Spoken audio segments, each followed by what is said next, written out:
আসসালামু আলাইকুম বন্ধুরা। আজকের এপিসোডটা দেখে সত্যি বলতে বুকের ভেতরটা কেঁপে উঠেছে, কারণ আজকের পর্বে আমরা দেখলাম একটা সংসার কিভাবে ধীরে ধীরে ভেঙে পড়ে। একটা ভুল বোঝাবুঝি, একটা সন্দেহ আর কিছু মানুষের বিষাক্ত কথাই কিভাবে ভালোবাসাকে ধ্বংস করে দিতে পারে, সেটাই যেন চোখের সামনে জীবন্ত হয়ে উঠল।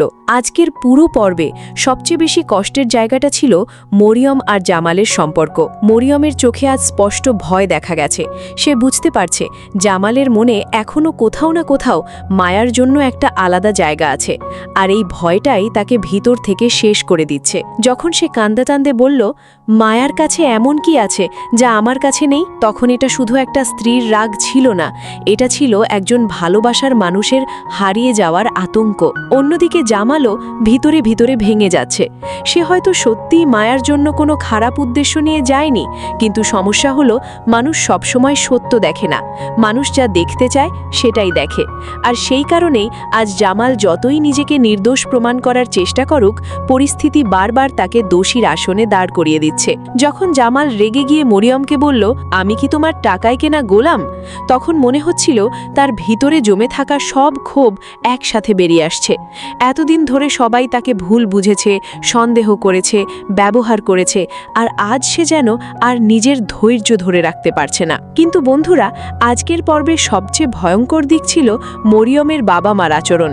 তারা নিজেদের মেয়ের সংসার বাঁচানোর চেষ্টা না করে উল্টো আগুনে ঘি ঢালছে।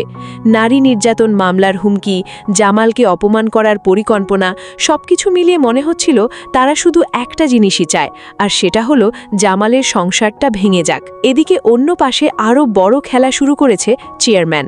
বাইরে থেকে শান্ত আর ভদ্র মানুষের অভিনয় করলেও ভিতরে ভিতরে সে একটা বিষাক্ত সাপ। রোমানের জামিনের কথা বলে সে নতুন ফাঁদ পাচ্ছে। তার লক্ষ্য শুধু টাকা না, পুরো পরিবারটাকে নিজের নিয়ন্ত্রণে নেওয়া।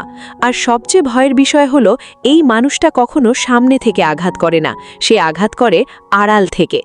জেলের ভেতরে রোমানের হাসিটাও আজ অনেক ভয়ঙ্কর লেগেছে, কারণ সেই হাসির মধ্যে ছিল প্রতিশোধের আগুন। মনে হচ্ছিল সে শুধু মুক্তি পাওয়ার অপেক্ষায় আছে, বাইরে বেরোলেই হয়তো আবার নতুন অশান্তি শুরু হবে। কিন্তু আজকের এপিসোডের সবচেয়ে হৃদয় বিদারক দৃশ্য ছিল মায়াকে নিয়ে। অসুস্থ শরীর, মাথা ঘোরা, দুর্বলতা সবকিছুর মাঝেও সে দোকানে গেছে, কারণ সে জানে তার থেমে যাওয়ার সুযোগ নেই।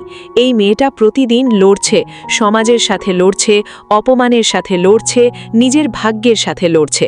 আর তারপর সেই ঘটনাটা, রাস্তায় হঠাৎ মাথা ঘুরে পড়ে যেতে নিল মায়া। ঠিক তখনই জামাল এসে তাকে ধরে ফেলে। মুহূর্তটা ছিল খুব সাধারণ একটা মানবিক সাহায্য, কিন্তু দুর্ভাগ্যজনকভাবে সেই দৃশ্যটাই ভুল চোখে দেখে ফেলে মজনু। এই একটা ভুল দেখাই যেন নতুন ঝড় ডেকে আনলো। মজনু সাথে সাথে বদরুলকে ফোন করে সব বলে দেয়, আর বদরুল কোনো সত্য যাচাই না করেই মায়াকে অপমান করতে শুরু করে। ফোনে সে যেভাবে মায়াকে সন্দেহ করল, সেটা শুনে সত্যি বুকটা ভারী হয়ে যায়, কারণ মায়া তো কোনো অপরাধ করেনি, সে শুধু অসুস্থ ছিল। কিন্তু সমাজ একজন অসহায় নারীর দুর্বলতাকেও পাপ বানিয়ে দেয়। যখন মায়া কান্না করে আল্লাহর কাছে বলল, আমি এক অসহায় নারী, আমাকে রক্ষা করো, তখন মনে হচ্ছিল এই একটা সংলাপেই পুরো নাটকের কষ্ট লুকিয়ে আছে। এদিকে জামালও বুঝতে পারছে সবকিছু হাতের বাইরে চলে যাচ্ছে। চারদিকে ভুল বোঝাবুঝি, সন্দেহ আর ষড়যন্ত্রের জাল, আর মাঝখানে দাঁড়িয়ে সে যেন ধীরে ধীরে একা হয়ে যাচ্ছে। তবে পর্বের শেষ মুহূর্তে একটা আবেগ ঘন দৃশ্য ছিল। জামাল নিজের ভুল বুঝতে পেরে মরিয়মের বাবা মার কাছে ক্ষমা চাইতে চায়। এই দৃশ্যটা প্রমাণ করে রাগ আর অহংকারের আড়ালেও জামালের ভিতরে একটা ভালো মানুষ এখনও বেঁচে আছে। সব মিলিয়ে আজকের এপিসোডটা ছিল একদম আবেগ, সন্দেহ, ভালোবাসা আর ষড়যন্ত্রে ভরা একটা বিস্ফোরক পর্ব। আর এখন গল্প এমন একটা জায়গায় এসে দাঁড়িয়েছে যেখানে যে কোনো মুহূর্তে সবকিছু ভেঙে পড়তে পারে। মরিয়ম কি সত্যি জামালকে হারিয়ে ফেলবে? মায়া কি সারা জীবন ভুল বোঝাবুঝির শিকার হয়েই থাকবে? রোমান জেল থেকে বেরোলে কি নতুন ঝড় তুলবে? আর চেয়ারম্যানের আসল টার্গেট কি শুধু টাকা, নাকি পুরো পরিবারটাকে ধ্বংস করা? আপনাদের কি মনে হয় বন্ধুরা, শেষ পর্যন্ত সত্য জিতবে নাকি ষড়যন্ত্র? কমেন্টে অবশ্যই জানাবেন। ভিডিওটা ভালো লাগলে লাইক দিন, শেয়ার করুন আর চ্যানেলটি সাবস্ক্রাইব করে পাশে থাকুন, কারণ সামনে আসছে আরও বড় ধামাকা। আল্লাহ হাফেজ।